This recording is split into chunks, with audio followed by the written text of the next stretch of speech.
You're a mom of three. It's so underrated in real estate because people don't think you can be a good mom and a good salesperson. What kind of tips or tricks could you share with somebody that's listening that's thinking about having kids or already has kids that you can, there's no work-life balance, but how are you figuring that out? Or what doesn't work? Here's how we walk through a house. Here's the 4 questions you better ask them every single time. After your showings, here's the feed. So I track all of that. Last year alone, it was 74% were repeat referrals. And I've been in the market, Awesome. I've been in the real estate world for 7 years.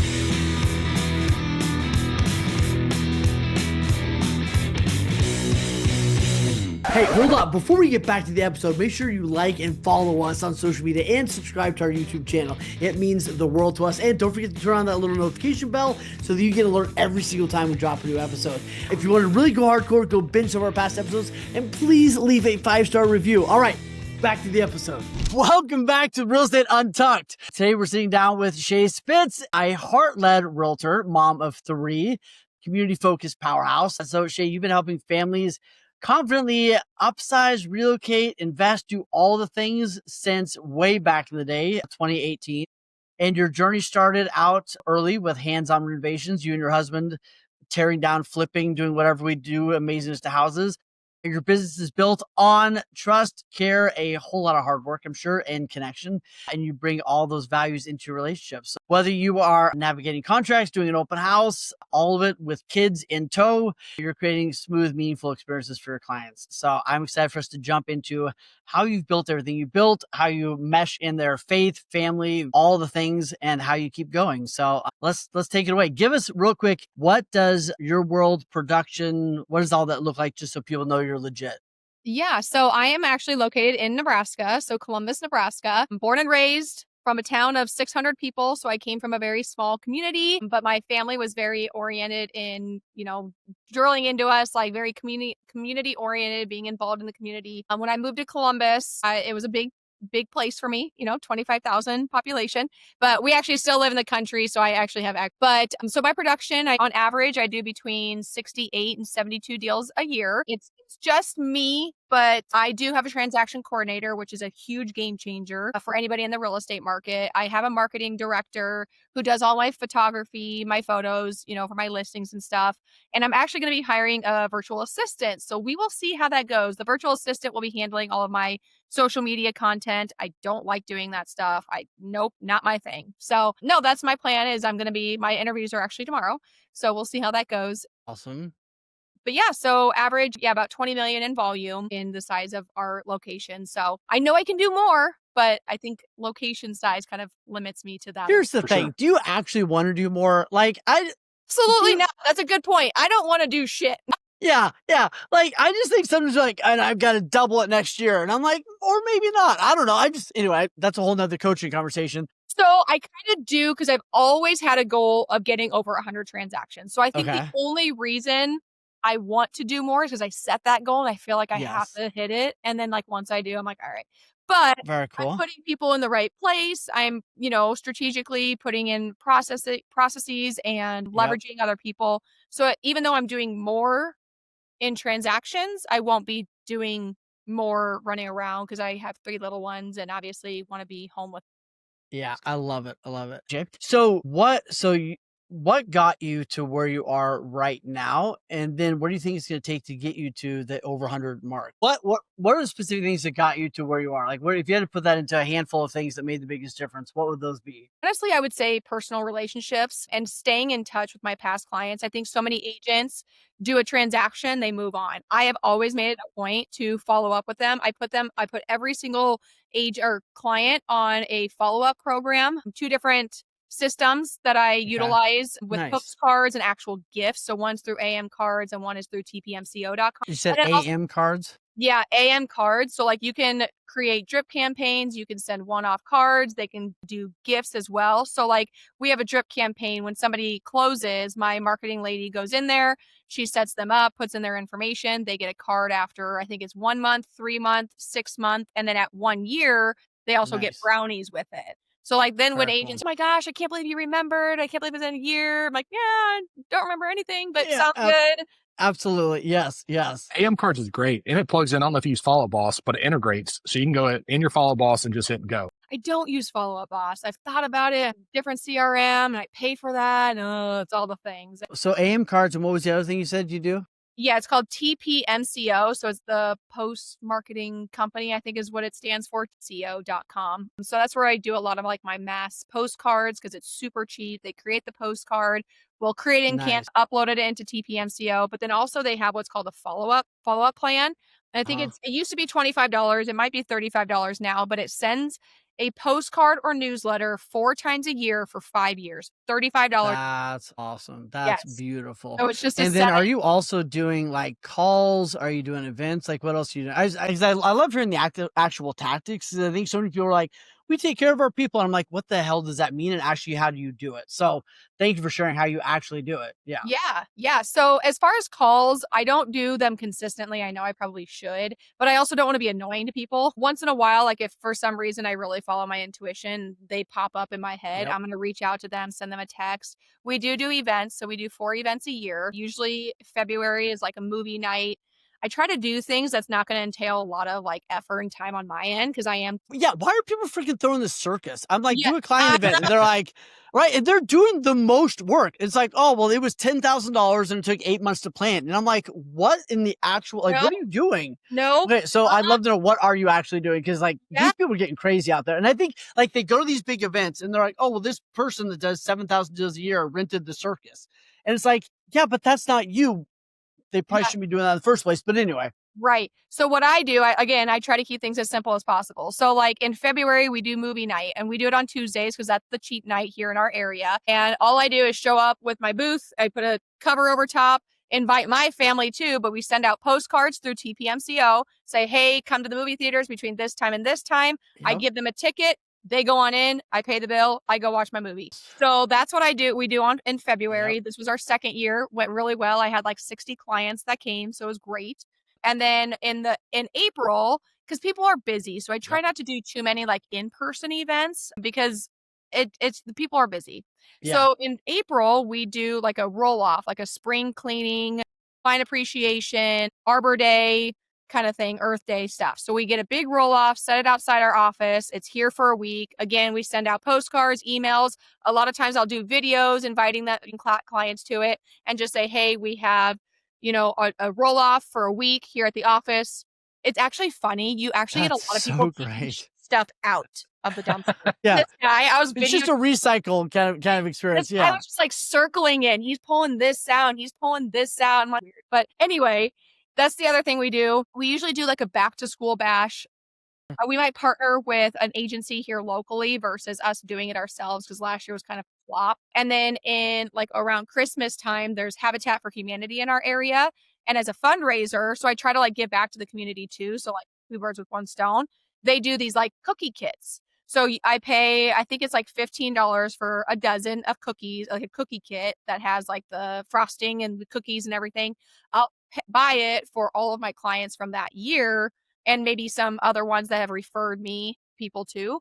And then I'll go deliver them. And then I try to do like a cookie contest. So like a cookie decorating contest. So like so cool. Yeah. So post it on social media, tag me in it. And then I'll have my followers vote. And then whoever wins gets a $25 gift card to a local restaurant, So that's kind of what I do. So I think it's so great. And to have those kind of do them over and over. I just think it's beautiful to not make it like something that's insanely over the top and that you can do consistently is beautiful. So Brad's here. I have a question. May I speak now, sir? You may. So you know what's funny? People meet Brad and I real life, and they're like, you guys are friends. And I'm like, don't tell anybody because like we don't want to ruin our street cred. So yes. We're like Letterman and Leno, right? Like we actually are friends. We just don't tell each other. So my question is, small town, 25,000, like that's as many people as in Wayne's neighborhood. So how have you adapted your marketing? I know you're doing the events, so you're doing that stuff. Do you feel like there's a different way that you're doing your marketing because it is such a small town and you may know people, you may know just not everybody, or how do you change that up? So for me, I also am a board member of the chamber. So I think like just getting involved in other communities, it is important in our smaller community. I don't know about bigger cities. I don't know if that's important and stuff, but being involved and doing volunteer stuff does make a big difference. I really feel like it has. I also rebranded myself a year or so ago to purple. Like everything that I do is purple. My signs are purple. My vehicle is not purple, but everything and anything that I have is pretty much purple. And it's interesting because I started getting people saying, well, I just see you everywhere. And it wasn't that I was more places. I think it just stood out a lot more than the typical black and white. So now when anybody drives around anywhere and they see purple, like they immediately think of me. So, I mean, like, what real estate agent is purple, you know? So, I mean, like, literally everything that I have is purple. My cup's purple, my phone's purple, my computer's purple, like signs are purple, everything's purple, shoes are purple. That's a lot. That shows Wayne's black. He looks like he's from New Jersey. Everywhere he goes, it's just black everything. Right now. Yeah. I was purple and I taught bold for 5 years and everything bold is purple. Oh, I didn't know. I don't tell anybody, but I literally had a bonfire and I think it glowed purple because I was just like this. I went in my closet and I was like this hue of like 48 purple dress shirts. And it was my transition and I released them back to the universe. And so, yeah, purple's a little triggering for me now. So I've moved. So I've got to transition a little bit.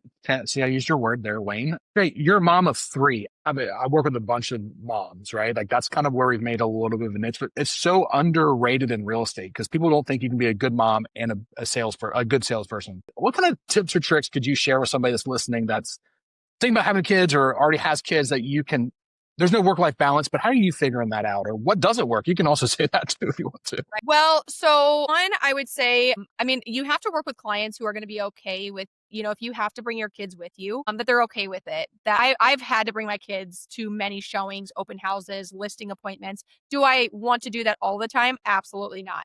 My kids are getting a little older where the older 2 could stay home for a couple hours by themselves, which has been really nice. But I would say, one, you need to be transparent and be okay with bringing your kids around because sometimes, and you want them to be well behaved. That's a big thing. Our kids are very well behaved. Like we've never given them technology. So like when we go places, they're not just sitting behind a screen, like they are interacting.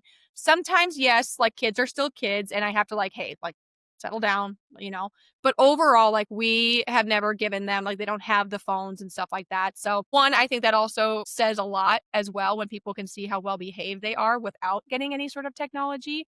So that I would say is one. And then being able to set boundaries. And I know when you're a newer agent, it's harder to do that because when I was a newer agent, like I jumped at any reason to go show a home. And I will say now more than ever, your safety is so important. I have a lender who's actually just this morning, she has a stalker that just kind of popped up last week. He was arrested this morning because he showed up banging on her work door. So she called me and she was just freaking out. So it's so important to realize, like, if she was an agent, she's like, Shae, I'm so glad it was her and not me or my co-agent, because he was actually a referral from my co-agent.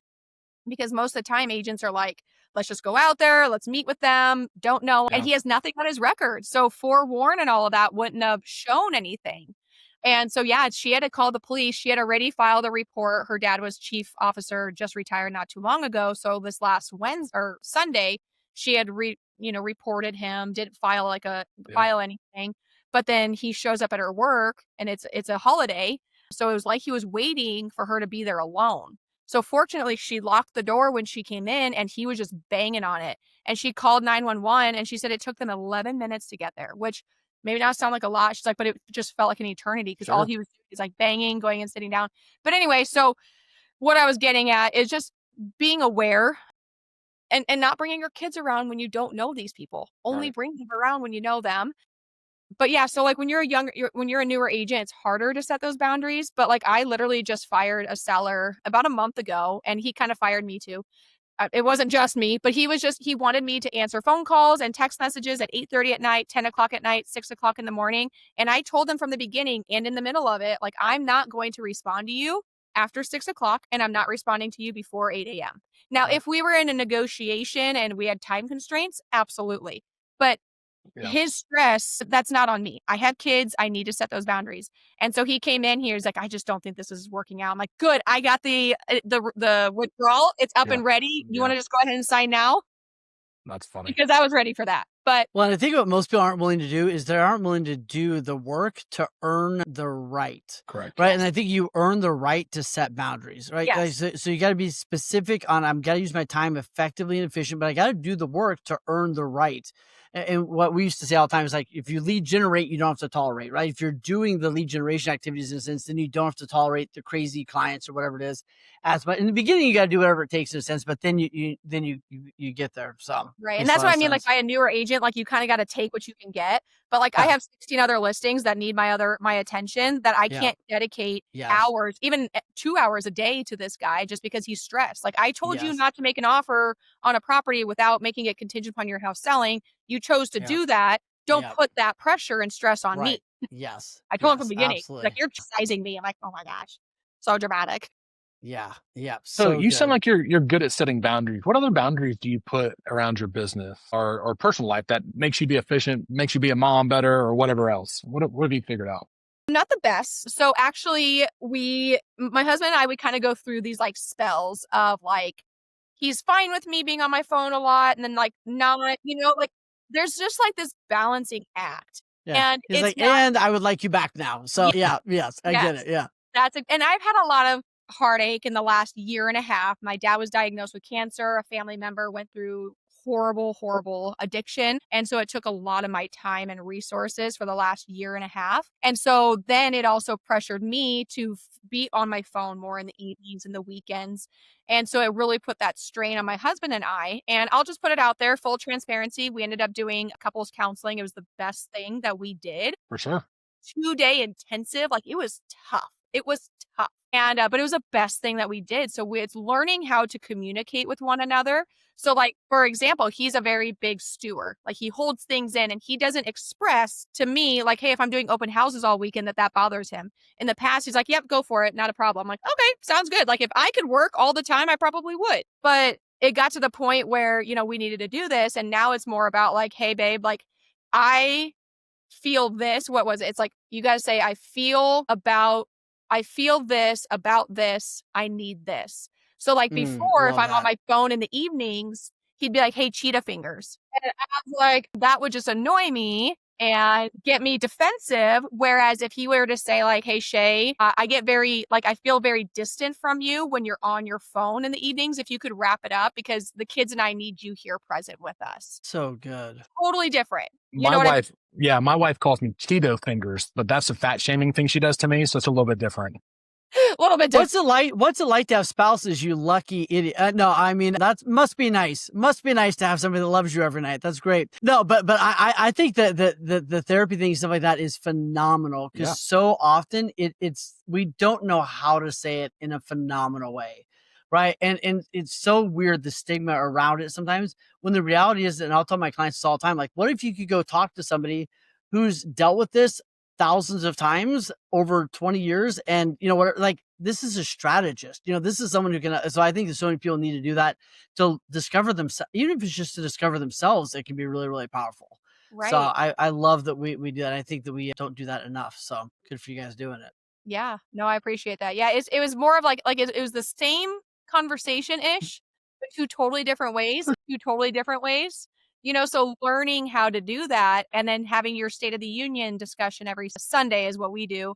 Having a lunch date, like making your relationship a priority, because just like everything else in life, whether it's your spirituality, your fitness, like it takes daily commitment. And I didn't realize. And his love language is quality time. Mine, I'd rather just buy you shit, like I'd rather just give you something. But so when he would say, hey, cheetah fingers, I didn't realize that was him basically saying, hey, I want to spend this time with you. Because even though you're home physically, you're not mentally. Whereas now, okay, well, if that's his love language, I need to honor that. Like I need to show up for him in that way. So you do date lunches, right? So what else have you figured out to help keep the relationship connected? Because if you're not divorced in real estate, you're probably one of the few. Divorced or an alcoholic, like you're one of the few that have made it through unscathed. So it's always good to hear from other people what they do. Yeah, and I really honestly cut back on my alcohol and really don't drink hardly at all. I was at an event 3 years ago where I was almost sex trafficked. And after that, that was like done. That was in Miami. That was like husband had a mental breakdown with that because he's like, I could have lost you. So after that, like the whole alcohol thing, like once in a while, not a problem. But, and this is pretty fresh to us too. So keep that in mind. This isn't something we've been doing for a long time, but State of the Union discussions. So really what that is every Sunday reconnecting like, hey, how did I show up for you in our relationship? What could I have done better? What do we have going on? Or like did anything I do bother you? Could I have done it differently? Talking about that. And if there's like any sort of like betrayal in the relationship, like was there anything in that situation or something that came up that triggered you that you didn't maybe bring up at the time? Or, things like that. That's just kind of the state of the union, reconnecting on like a deeper level and making sure that you're showing up for them and they're showing up for you and expressing what you need in a relationship. Funniest thing is like, I want him just to dance with me, turn on some music and dance with me in the living room. One song is all. I have told him this twice a week for the last 2 months. Ask me if he's danced with me yet. It is mind blowing. And I even say like, it is so mind blowing. I cannot be any more clear about this. We'll get there eventually, maybe. I don't know. But like trap music dancing, like slow dancing, square dancing, like we need some context because that could be the problem. Well, yeah, there you go. Yes. No, just like a country song. I know it sounds so silly, but just grab me. You know what I mean? Yeah. But anyway, that hasn't happened. We'll get there even. I'm going to Luke Bryan tonight, which is going to be amazing, just so y'all know. That's if you're with somebody, just grab them and dance with them. Absolutely. Absolutely. Yes. No, I will. Ask permission first, Wayne. Ask permission. Don't do that again. The third time, they're going to throw you in jail. I'm just saying. Yeah. No, I think, and here's the thing. It's like, ask your, one of the questions I've asked a lot of my clients is like, how many books have you read about business? And they're like, oh man, blah, blah, they list them, whatever. And I'm like, cool. How many books have you read about being a good partner? How many books have you read about being a good spouse? How many good books have you read about being a good dad? Whatever it is. And it's like, shoot, we're so good. A lot of us are so good at systems and processes in our work, right? We have a Monday morning meeting. We have an agenda. We have a Thursday morning check-in. Like we do these things in our work life. And I'm like, if you can do it in your work life, let's transition some of that and let you be the CEO of your house as well, or those kinds of things. And having those, we call it the Sunday night CEO meeting, a very similar thing, right? Like sit down, do the review, ask the questions, what did I do great? What would you like me to work on? Ask some of those questions. And yeah, that connection is huge. You don't realize how it's easy to put your work as a priority. I'm 100% at fault at that. 100%, which is what caused us to get to where we were at. And it wasn't that we were bad. It was just strained, disconnected, distant. Correct. You know what I mean? Correct. Like, I don't even know how to explain it until this doesn't feel good. Yeah, it just kind of broke. And which I think is also a blessing in disguise because I think every setback is a setup for a comeback.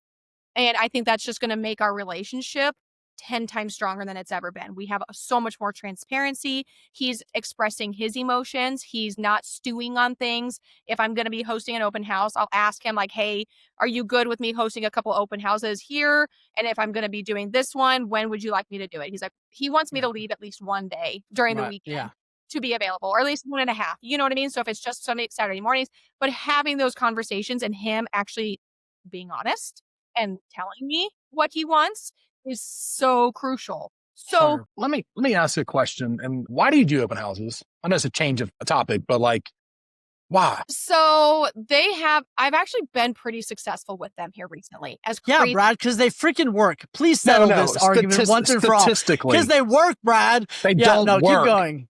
They do work if you work them. So couple things. They do work if you work them. I probably don't put as much emphasis on the open houses as I should. I need numbers.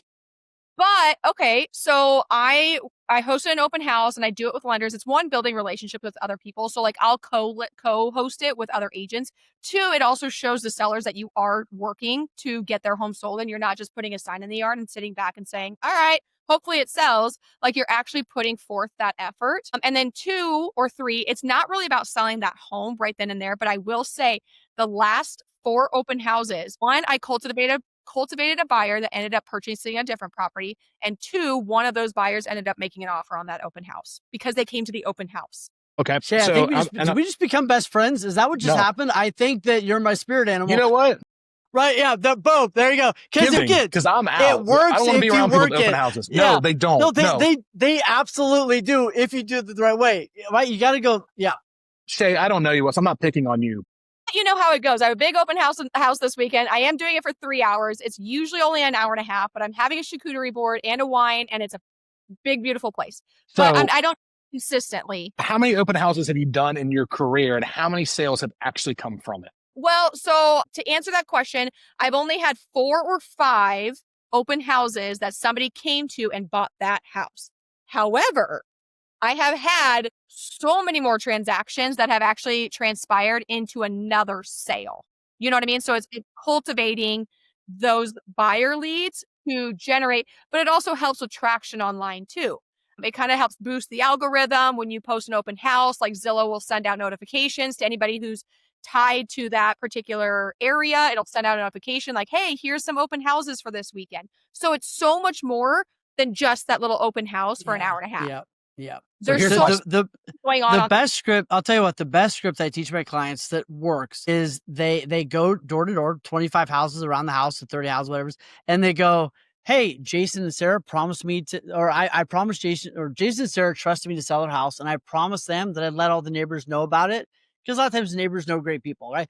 But as soon as they say they trusted me, I promised them that I would let everyone know about it. All of a sudden, the guard goes down, and you're just there to have a great conversation, right? And they're like, oh, that's great. Yeah, we love Jason and Sarah, whatever it is, right? I give them the information, and then the script that generates the business from that is, hey, a lot of people will come to the open house, and they may fall in love with the neighborhood, but that house might not be a good fit for them. So I was just curious, who do you know, like on this street or maybe the next one over, that would be open to selling if I had a great buyer?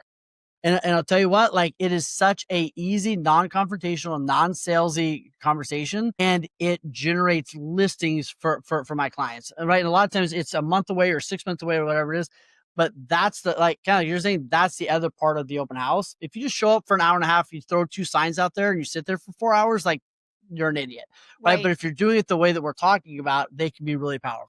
Well, I've also created listings off of open houses from other neighbors. Absolutely. Yes. Look at everything that I've done. That's what it should be. Yes. Personally. And I would say a good 5, 6 different times that I know of off the top of my head, neighbors have come over, whether their houses are ready for sale by owner or they're thinking about selling. We met through the open house at a different property that I ended up listing their house. Yeah. Absolutely. So we're talking, and I'm being sarcastic. I'm not picking on you. I'm picking on Wayne through you. So we're talking 15 deals have come out of doing hundreds of open houses in the 8 years you've been in the business. You have to worry about weirdos coming in, stuffing you in a closet, right? You have to worry about taking, So you got to worry about them stealing prescription drugs out of the bathrooms. You've got to worry about taking time out of your Sunday and your home life to go sit there. I don't know about you, Shae, but I would argue that Wayne has a great philosophy on open houses. 99.95679% of agents show up, put a sign in the yard, and it's antiquated. Like, why not do a virtual walkthrough? No, those agents are way better off sitting in the office and working on their website. That's a way better use of their time. They should just sit in the office and tweak their website, because that's what most of them first of all, they're not going to the office. They're not going to the office. Let's be honest. Oh, yeah. Let's put flyers out there. That's good. No, what they should be doing is on a Sunday, going to a brewery, going to an event, meeting people, shaking hands, and getting connections. But open houses aren't safe. They're not logical, and it's a time suck, and it is not good. Yeah, I wouldn't do them unless you want to grow your business and make money. Just don't listen to Brad. Yeah. And I will agree that every market is a little bit different. I would say in our market, I've never had to worry about somebody going in and stealing prescription drugs. I've never felt unsafe. Like, until that stalker gets out. Well, that stalker. There you go. So let me ask this shit. What else has worked the best for you to bring in business? I know, like, taking care of your database is huge.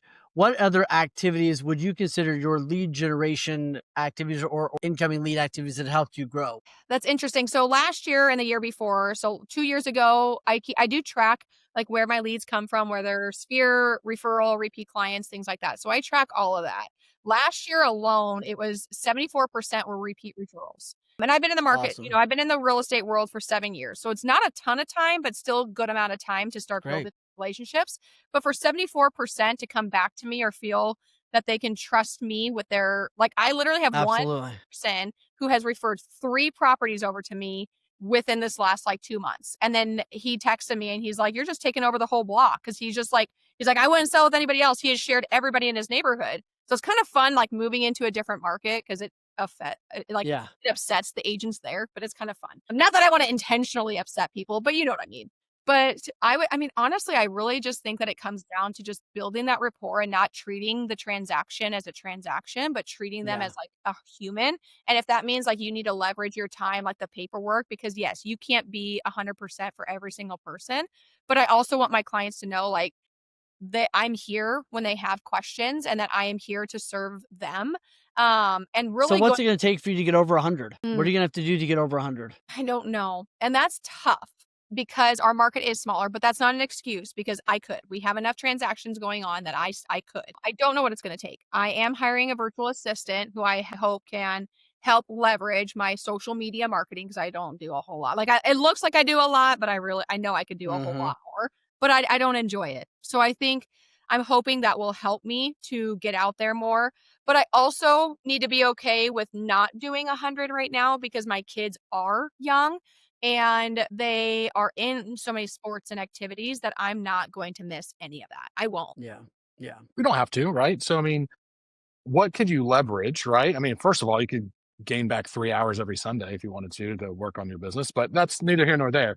But my question is, I'm gonna have Wayne jump in a little bit because he has some VAs that help him with his stuff. So maybe he's got some pointers for you.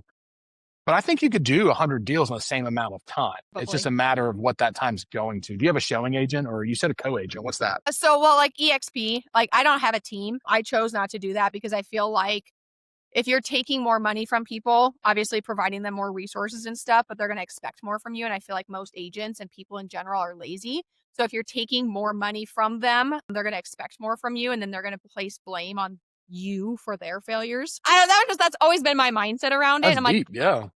I don't want that. Like, you can be my co-agent. You can join me through EXP underneath me. I'm your sponsor. You know, there's benefits that way, as you guys know. Absolutely. But I didn't want to be a team lead or a team lead. Nope. I will Well, lead. and here's my take. Screw building teams. Like, stop freaking building teams and start building businesses, right? And build a business. And this is not blanket advice, but it's true for some people out there. You're building these teams and you're trying to drag a volunteer army up a hill. And it is freaking brutal. So people like you are in a beautiful position to build a actual business. And a business is like, I'm hiring this person. Here's your job. Here's what you say. Here's when you show up. Here's when you go home. I'm not trying to every day rah the crap out of you to please show up and not implode this thing, right? Right. And I'm being a little dramatic, but I think there's a lot of truth to that. So where you're in a position where like you can build a business, which is like, cool, I'm going to bring in this person who's going to manage my social media for $800 a month or whatever it is. They're going to work 40 hours so we can get this thing done. I'm going to bring someone else in to help me with some of the DMs and some of the messaging. Cool. That's their job. I'm going to bring in somebody in to help make some calls with you, whatever it is. But like, let's build it as a business, not as I'm trying to drag a volunteer army around and you got to be this rah person forever and all the other things. So I think there's some cool opportunities, but I love that a lot of times growth isn't just the transactions, right? It's like, hey, I want to do the same amount of business in half the time, or I want to do more business, but I've made the decision to not work any more hours, right? So what is that? What's the org chart? And my question for you would be like, what's the org chart need to look like for you to do 100 transactions and be profitable for time and money? Like that would be the next step to figure out, like, what does that need to look like that feels really good for you? Right. So I'm bringing on there's one new agent and she's basically going to be Brad, you'll like this. She's going to basically be taking over my open houses. So I know. She can get stuffed in a closet now. That's cool.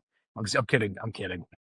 Don't say that. But so she's going to be kind of taking over my open houses. I'll still do some occasionally. It probably depends on the price point of the home and my relationship with the sellers. But she's going to be doing that. I just had an interview with another agent who's likely going to be onboarding, very young kid. I say kid because he's 22, no family, no kids, no nothing. He's like, I'm ready to go. I'm like, perfect. You go out and do all of my showings and you go out and do all my open houses, you know? And he's like, I love marketing. And I'm like, oh my gosh, you come here and do all my marketing. So that's kind of what I have in mind is like, I've always said slow to hire, quick to fire. And so I probably could speed increase his focus though at the same time. So like, I probably haven't jumped at it as quickly as I could have, but I also like need to be okay with not moving at 150% or miles per hour every single day with kids and a family. And I need to dedicate time to them as well. So I would say, I mean, I'm usually in the office or working 8:30 to 5:30, and then I'm usually done for the evenings and weekends, usually off by,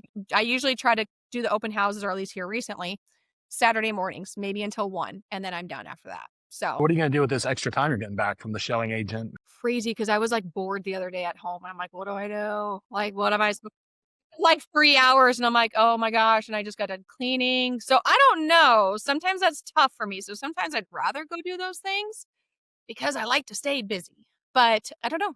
I don't know. Take my kids Well, swimming often. and this is not supposed to be a coaching kind of podcast, but you've probably read the book, Buy Back Your Time. Everybody on this listens podcast is tired of me talking about it. Have you read that yet? Or No, I actually have 2 copies of it. So I have plans to read it. well, my 2 cents, if I were coaching you, is like, go do that, do your time assessment, see where your time is going, follow the path, and you will find stuff to do and you will offboard stuff quickly. Yeah. Yeah. But I think that's the crux, right? You're at the plateau of like, I got kids, I've got this, cool. Now I've got people to help me with time. And what a lot of entrepreneurs do is like, well, now I have time, I'm bored.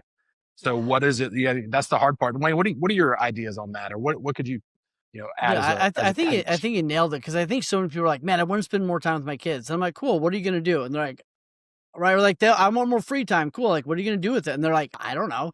Right. Like, I think it starts with and you were saying this the other day on a call, Brad, like, get the vision of how you actually want that to look, and get some clarity around it. Cause I think a lot of times we beat ourselves up for having like this vague goal of like, I want more free time, or I want more this. If there's no clarity behind that, if there's no vision behind that, it's very, very hard to work towards. And you usually end up getting it, hating it, or self-sabotaging it because the clarity wasn't there in the first place. So I think it's getting very clear on it. What do I want? And it's like, one of our 30 under 30s I coach, we were having this conversation this morning, and she's like, man, I'm so excited. My life is so much better. Everything is working. Like, we've done so much in the time we're working on it. I was like, cool. And I was like, but you have not peaked. And what I mean by that is like, not from a place of like judgment or like I have to get there, but I was like, from a place of excitement. I want you to think about the next 2 weeks. What would you love life to look like a year from now? Like, how would you like your mornings to go a year from now? How would you like your relationship with your kids to be? How do you want to look in the mirror? Like, what do you want to be wearing? Like, let's get this great, beautiful picture, not from a place of like, I have to go get that, but from a place of like, how cool would it be if? And begin to cast that vision. And if it's not something that's exciting and beautiful and gives you peace and joy, whatever it is, then like, we need to do a different one. So I think figuring that out is really, really huge. And it changes, like, for all of us. But it's different now. Like you were saying, even with your kids are older, like it's different now than it was when they're 2 and 3. Correct. Yes. Right? It's like, man, they're 13 and 16. That's a different vision. How I want to do this summer is different than how I wanted to do summer when they were little. Right. So all that changes. But the most important thing, this goes back to your Sunday night, review time. Give yourself the gift of reflection. Give yourself the gift of like, what do I like right now? What do I not like right now? What's working right now? What's like, most of us are so busy, go, go, go, go, go, that we don't ever take a step back to go like, do I like this? Is this in alignment with where I'm going? Is this out of alignment? Like, I think that's the biggest gift. And I think it's one of the powers of coaching. And like Brad and I, we do an E5 and E4 event where we bring people into a room for a day, and like, it's like, just be here for the day. The biggest gift is like, you just took a minute to shut up and let some processing and reflecting happen. That's so beautiful. Right. Well, it's interesting because a couple things on that. So I have a podcast as well, and I interview like moms. So it's real moms, it's resilient entrepreneurs and abundant living. So I interview mompreneurs essentially. And the lady that I had on the call this last Wednesday, she actually booked a retreat, a little cottage on the ocean for 4 days so she could get her paper written and finished. And so a lot of times people don't take that 1 day or those 4 days to set aside and dedicate to focus on that one thing and get clarity of what they want, where they're going. Yes. And because we're always so go, go, go, go, go, and we try to squeeze it in here and squeeze it in there, but something that should have taken you, say, 3 days ends up taking you a whole entire year, that if you would have dedicated those 3 days, you could have gotten it done. Which I'm at fault. I'm not going to sit here and preach that I do that. No, all of us are terrible at this, by the way. Just if anyone thinks that we've arrived on the mountain, like, yes. Yeah, no, absolutely. Absolutely. And one of the coolest activities I've had people do is write a prescription for, if your friend was writing a momentum prescription for you. In other words, like, hey, here's what Brad needs to stay in peak state, right? For Brad to be the best Brad he can be, here's the prescription. Here's the things that I would have Brad do on a daily basis, weekly basis, monthly basis, right? I'd have Brad go away to a cabin once a quarter and just do some reflection, right? I'd have him go fly fishing, every once in a while. Here's the things that I would have him do that would lead to the best Brad. Like, what would your best friend put on that prescription list? And you probably need to go do that. So we need to take the advice that our best friend would give us in a sense and realize that it's not selfish. It's part of your whole life alignment. It's part of you taking care of you as a whole person. So I think it's beautiful that you're doing that. Well, I was going to say, Shae, one, you need to look. I mean, we don't do this to everybody. Like, I think you'd be a good fit to come down for E5. We'll send you the information. I think you would be tremendous. Yeah, we don't let everybody in there, but I think you'd be a good fit because it's entrepreneurs, it's business people. It's not just real estate, but it's you getting feedback from others that you won't listen to from people you know. So but my little transition question is, you're going to have a showing agent or buyer's agent. I'm always curious how people do a setup. Have you thought about how you're going to have that relationship or? No. So my thought in all reality is, depending on where the lead comes from and how the split is, I think what I want to do instead of her, like, because I want the incentive for them. I want them to be able to build the legacy though too. But I think really what it comes down to is just going to be doing like some sort of like referral, like maybe a 25% referral or a 50% referral. I've also talked to them about, I can pay you per showing, or you would just get 25% once you close. So that's probably the direction I'm going to go. I'm probably a lot more like giving than a lot of people are, because I think a lot of people do like 50-50, 60-40, but I also want to see them succeed and them win. That I think that if I was just like, hey, will you take this buyer? Because she's also bilingual. So those potential customers I would never have had anyway. You know what I mean? So like, I would never have gotten them because I don't speak Spanish. I've tried the whole Babbel thing multiple times. It is not for me. I cannot speak Spanish. Cannot do it. So if I get leads that come in, so like Zillow, for instance, so I pay for Zillow. Well, I don't like answering Zillow calls, but they do transpire. So they are important, especially if I'm going to pay. So she's going to join the call. And if she takes a lead and it ends up closing, she's just going to pay me a referral. Another one, like if they have to sell a home and she's not, like I have an agent who is not comfortable with listings, but likes buyers. She pays me the referral on the buy side. If they have a house to sell, I'll list it and I'll pay her a referral, even though I'm paying for it, but I just feel like that's what's fair for everybody, for me to not have to take Zillow calls. Are you open to a suggestion? I've worked on this a lot. Yes. And I think you are very giving, and that is very nice of you, but I think it hurts your business later on, not monetarily. We do that inside of our brokerage. We call it a showing agent. Now they're just regular agents that maybe need some business or have more time. And so we've set up like a hierarchy. So my business partner sells about the same number of houses you do a year. She's very busy getting going, and she can't be everywhere at once. So she will say, Wayne, he's the buyer. Wayne, we'll sit down and go, Wayne, I'm the agent.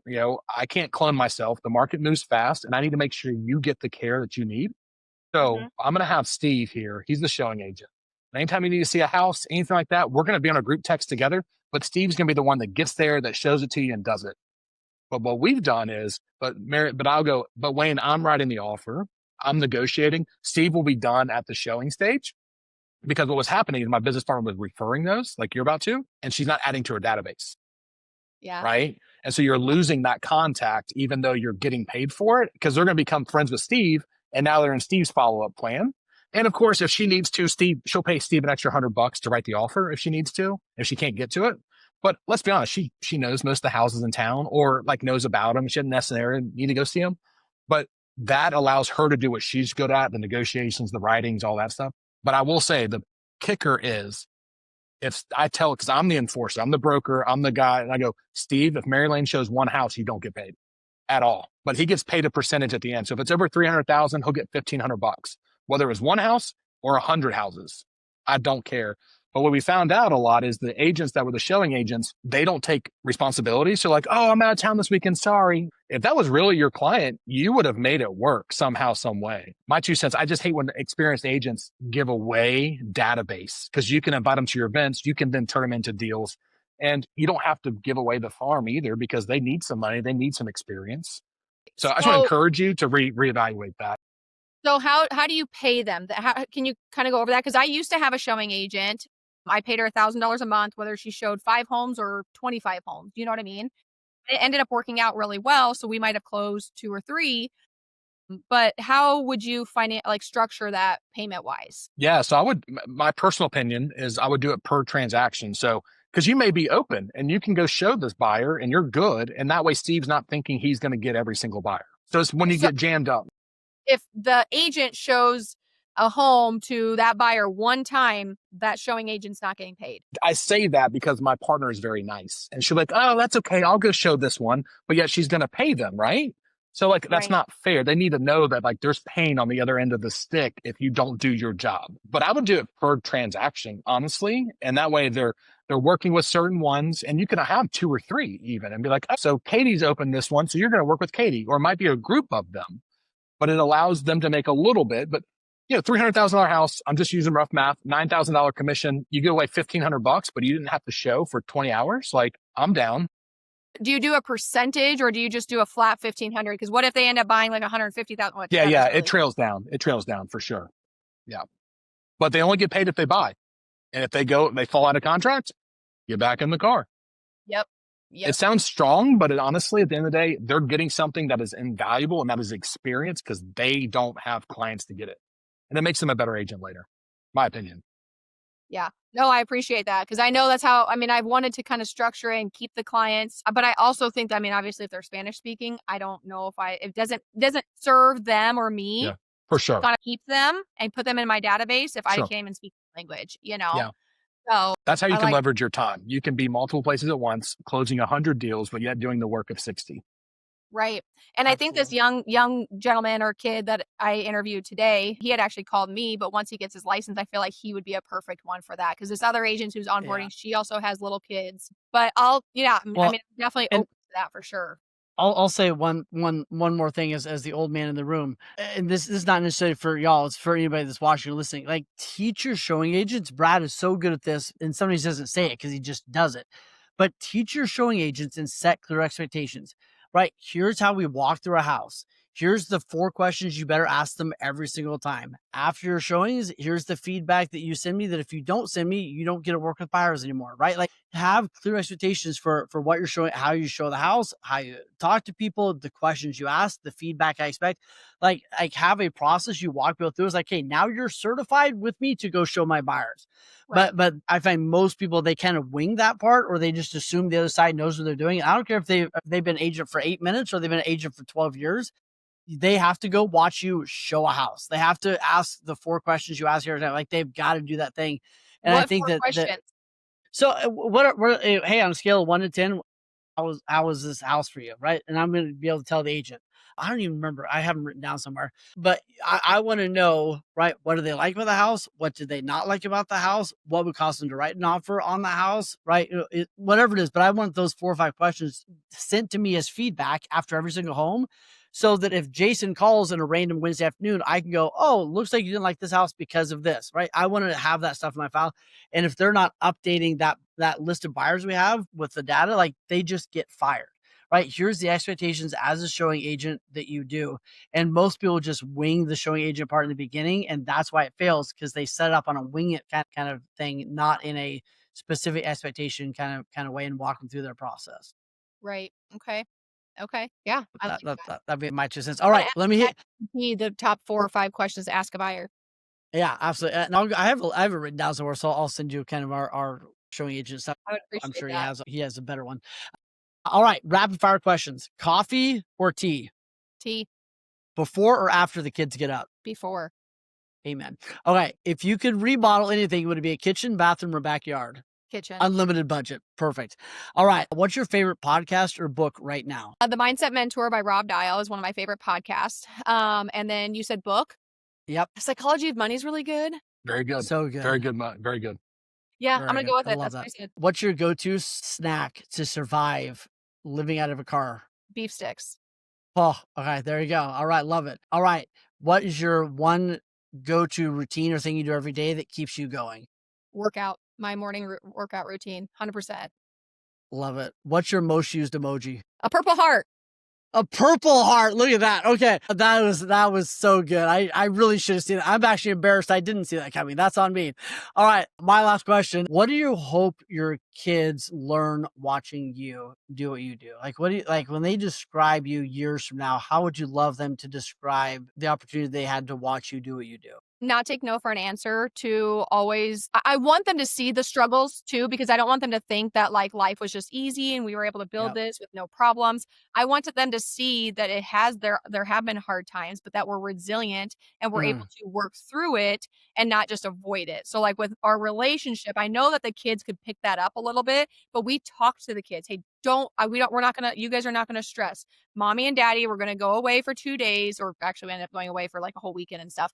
But like we talked them through this, like mommies and daddies struggle too. Like we are working through this. We're going to make it better so that we're resilient, that we have a lot of empathy, that we care for other people, and that things don't come easy. Life is not fair. You're not going to sit here like 4-H is a whole thing. Like we signed up for 4-H to do crafts. I don't want to go pick up trash. No. Whatever you do in life, you're always going to have things that you don't enjoy in order to do the things that you do enjoy. Yeah, that's so good. I love that. It's pretty phenomenal. No, it is. It's great. I mean, the fact that you're like teaching them and showing them resilience and teaching them how to do real actual life and not just stare at an iPad all day long is pretty amazing. So my hat's off to you and what you built. And I love that you built in such a beautiful way. And I think I want some other people to pay attention to you and what you're doing, because I think too many people are going after a vision that is a bunch of bullshit. They want to have a team of 48 people. Like they want to build this thing that is not going to give them the life they actually have. And I know your life is not perfect, but you have a pretty freaking beautiful life that a lot of people should admire. And unfortunately, your life isn't the one that's on enough stages, if that makes sense. You know what I mean? So I appreciate that. Good job. Yeah. I don't want 48 agents, because I don't want to wake up to all these text messages and phone calls and problems. Like I've thought about that. Like I would love to like build this thing, but I don't want that. You know? And some people do. Brad's crazy. He loves that. Like that's what he thrives on that. He's like 84 people need help today. Game on. Yeah.